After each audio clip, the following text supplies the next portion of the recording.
Hello everyone, start करेंगे product of two vectors. हमारा आज का टॉपिक और ये हमें क्यों पढ़ना पड़ रहा है। तो अगर हम एक सिंपल सी मिसाल देखें, एक घर तामीर करने उसके लिए आपको ईंट के ऊपर ईंट लगानी पड़ेगी, तभी आप वो एक बिल्डिंग वो एक दीवार खड़ी कर पाओगे। इसी तरह बिल्कुल फिजिक्स में जो इंडिविजुअल टर्म्स होती हैं वो तो कहीं रह जाती हैं, वो कहीं दूर ही रह जाती हैं। बट क्या होता है कि हम उनका बाद में प्रोडक्ट लेते हैं, उनको कंबाइन करते हैं ताकि एक नई टर्म को इजाद किया जा सके। बिल्कुल उसी तरह जैसे अगर हम वर्क डन की बात करें कि मैंने आज बहुत काम किया, काम क्या था कि आपने फिजिक्स की लैंग्वेज में किसी चीज को पुश किया, उसके ऊपर फोर्स लगाई और उस फोर्स की वजह से उसने अपना डिस्प्लेसमेंट कवर कर लिया या उसने थोड़ा सा डिस्टेंस अपना कवर कर लिया। तो यहाँ पर दो क्वांटिटीज की बात हुई कि आपने फोर्स लगाई और उस बॉडी ने डिस्प्लेसमेंट कवर किया।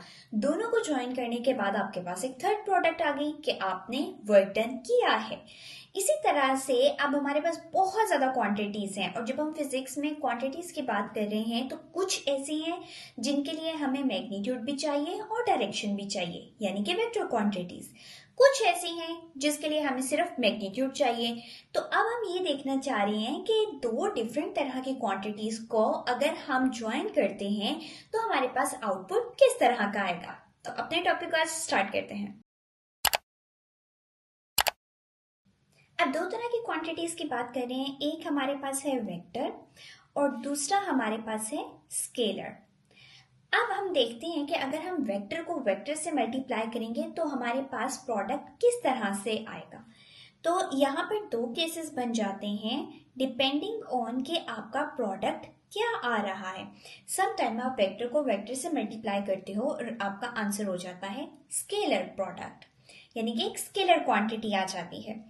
और सम टाइम आप वेक्टर को वेक्टर से मल्टीप्लाई करते हो तो आपका जो एंड रिजल्ट आता है वो भी एक वेक्टर क्वांटिटी होता है, यानी कि हमें उसमें डायरेक्शन को मेंशन करना पड़ता है। अब अगर हम स्केलर की बात करें तो इसी तरह से स्केलर में भी दो केस हैं कि स्केलर को स्केलर से मल्टीप्लाई करो तब तो आंसर पक्का है ना कि स्केलर ही आएगा। और ऐसा क्यों है? क्योंकि हम डायरेक्शन को इन्वॉल्व ही नहीं कर रहे, 1% भी डायरेक्शन की बात नहीं हुई। लेकिन सम टाइम अगर हम स्केलर को वेक्टर से मल्टीप्लाई करें तब हमने डायरेक्शन की बात कर दी और हमारे पास अब जो प्रोडक्ट आएगा वो हमेशा एक वेक्टर क्वांटिटी ही होगा। इस चैप्टर में हमने दो केसेस को डिस्कस करना है और वो सब कुछ वेक्टर से रिलेटेड है।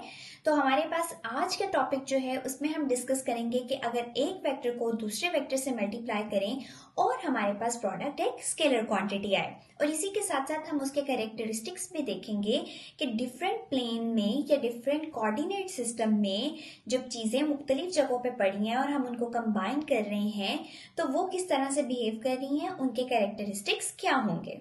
तो पहले केस से स्टार्ट करते हैं जहां पर एक वेक्टर दूसरे वेक्टर से मल्टीप्लाई हुआ और उसने हमें आंसर दे दिया एक स्केलर प्रोडक्ट। और ऐसे प्रोडक्ट को हम नाम देते हैं डॉट प्रोडक्ट का। अब ये डॉट का क्या मतलब है?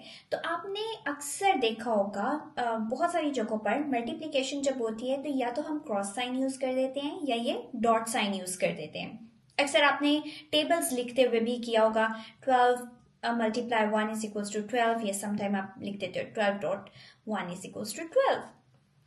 इसमें यहाँ पर बताने का क्या मकसद है कि जब आप फिजिक्स में बात कर रहे होते हो डॉट या क्रॉस की, वहां पर आपको बहुत ज्यादा केयरफुल रहने की जरूरत है। क्यों? क्योंकि जैसे आपने डॉट और क्रॉस का नाम लिया, इसका मतलब है अब हम स्केलर या वेक्टर प्रोडक्ट की बात करने वाले हैं। तो स्केलर अगर होगा इसका मतलब है डॉट लगाएंगे और डॉट हमें जाहिर कर रहे हैं कि यहाँ पर जो आउटकम आया है उसकी डायरेक्शन नहीं है। अगर हम क्रॉस की बात करेंगे तो इसका मतलब है हमने यहाँ पर एक वेक्टर की बात की है और यहाँ पर हमें डायरेक्शन का बताना लाजमी हो गया है। तो एग्जाम्स में ये डॉट और क्रॉस का आपने बहुत ज्यादा ख्याल रखना है। तो अब बात करते हैं दो वेक्टर्स की। हमारे पास एक वेक्टर है ए और एक वेक्टर है बी। लेट्स से ये हमारा ए वेक्टर हो गया और इसके साथ हमने ये बी को ज्वाइन कर दिया, तो हमारे पास दोनों वेक्टर्स मौजूद हैं। हम इनकी प्रोडक्ट ले रहे हैं, यानी कि हम इनको मल्टीप्लाई करवा रहे हैं।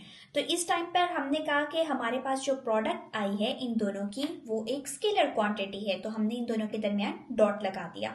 और ये क्या जाहिर कर रहा है कि ए का मैग्नीट्यूड, बी का मैग्नीट्यूड और इन दोनों के दरमियान बनने वाले एंगल की बात हो रही है।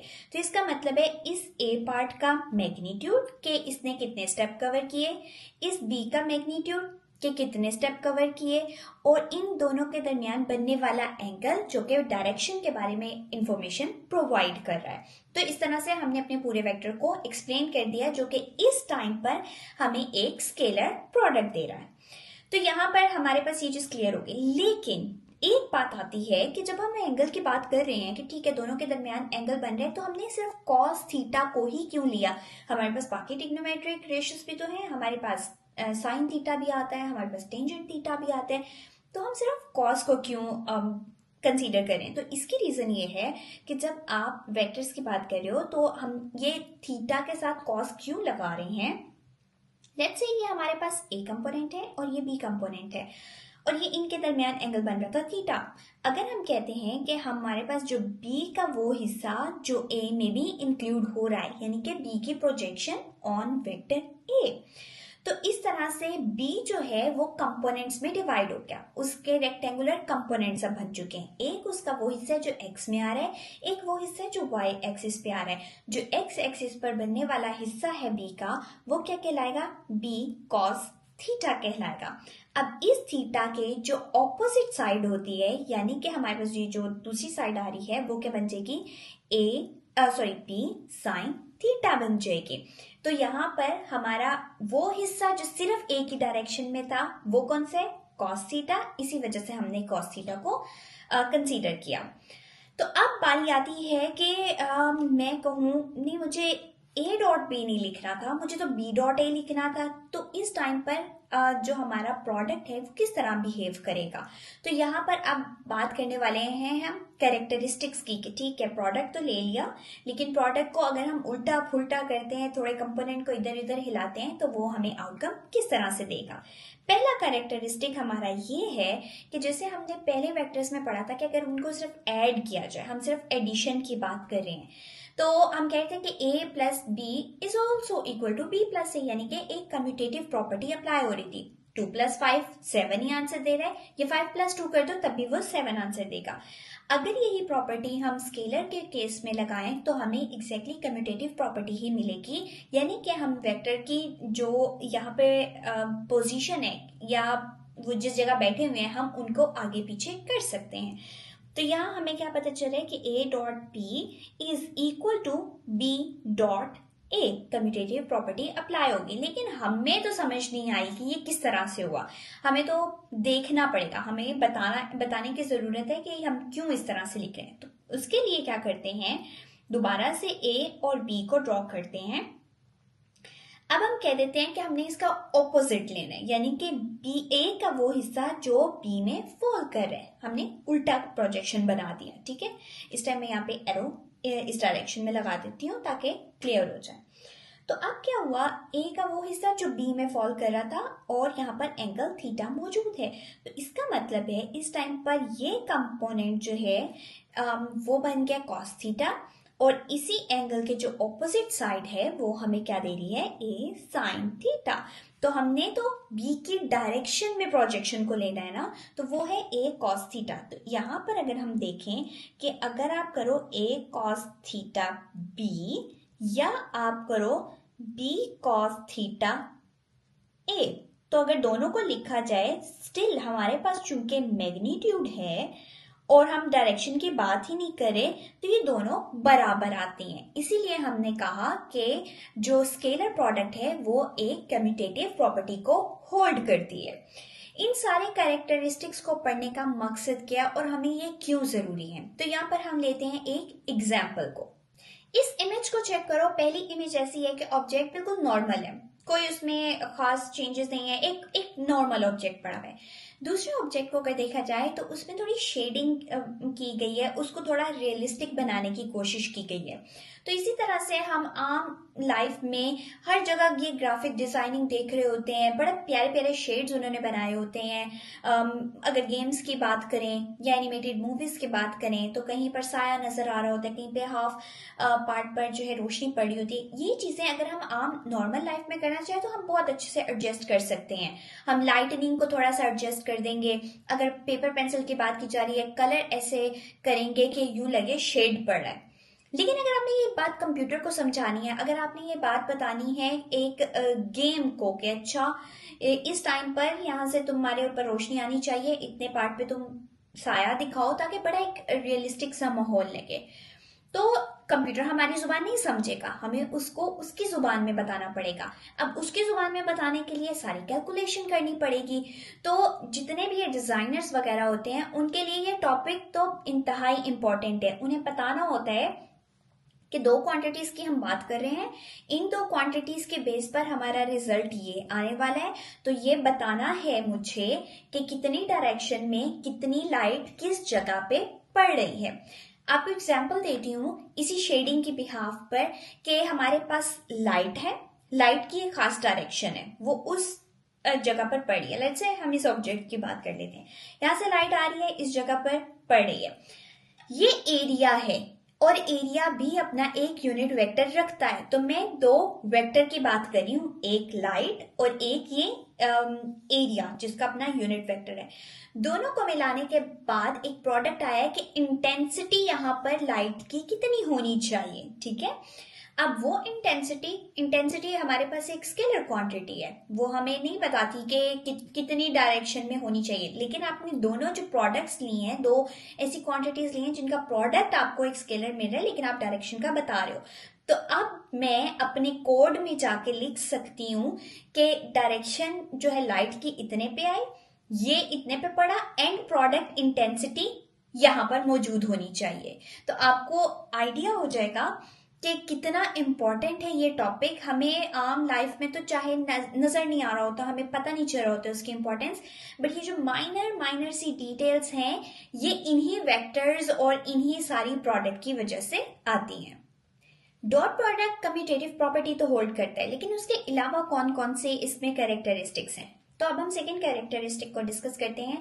पहले तो हम एंगल की बात कर रहे थे कि अच्छा कोई भी एंगल हो ए और बी के दरमियान, तो हमारे पास यहाँ पर जो प्रोडक्ट है उसमें कोई ना कोई हमें आंसर मिल जाएगा। यानी कि कॉस थीटा है तो थीटा में जब हम कोई वैल्यू अप्लाई करेंगे 45, 60, तो कोई ना कोई आंसर आ जाएगा। बट अगर अब हमारे पास दो परपेंडिकुलर वेक्टर्स हो जाएं, यानी कि ए और बी वेक्टर के दरमियान जो एंगल बन रहा है वो 90 डिग्री का है, तो अगर आपने यहाँ पर cos 90 डिग्री को देखना है तो cos 90 degree is always zero. तो इसका मतलब है कि आपका प्रोडक्ट जीरो हो जाएगा अगर दो वेक्टर्स ऐसे हैं जो एक दूसरे के परपेंडिकुलर हैं। अगर हम यूनिट वेक्टर के हवाले से बात करें, यानी कि कोऑर्डिनेट सिस्टम में एक्स एक्सिस, वाई एक्सिस, जी एक्सिस, और इनकी यूनिट वेक्टर क्या है, आई, जे, के, जो कि हमने अपने लास्ट वीडियोस में चेक किया था।